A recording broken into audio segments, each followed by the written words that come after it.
Bang. Lahir di hospital. Yes. Tanjung Karang. Hospital Tanjung Karang. Okey. Hospital Tanjung Karang. Tanjung Karang. Jawa ke bang? Banjar ke? Saya Orang putih?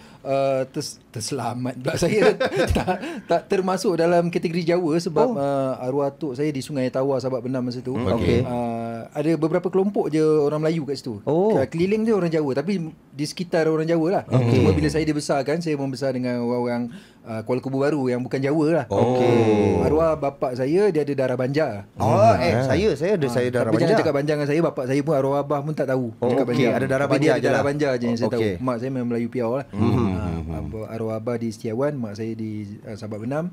Saya lahir di Tanjung Karang sebab masa tu arwah abah duduk di Sabak Benam. Dia kerja dengan JKR dulu. Lepas tu bila dia dipindahkan ke sepatutnya KKB? di Kuala Lumpur. Kuala Lumpur masa tu rumah quarters tak ada. Kalau dia pergi ke KKB tu tempat yang hulu kan, tak ramai orang nak pergi. So dia kata dia nak pergi sana. So saya lah pergi sana.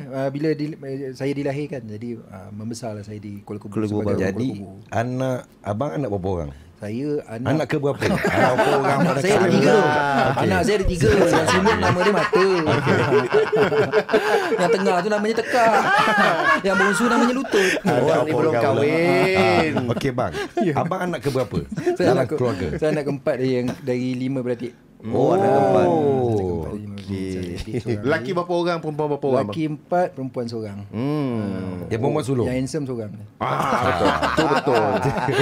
Ini malam raya. Lupa hari ni malam raya haji punya. Adik-adik balik semua bang. Raya Haji biasanya tak ada semua balik.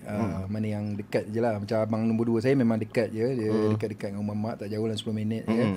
Adik saya memang dengan mak, dengan saya juga. Kakak saya pun tak jauh. Dia selayang je macam tu.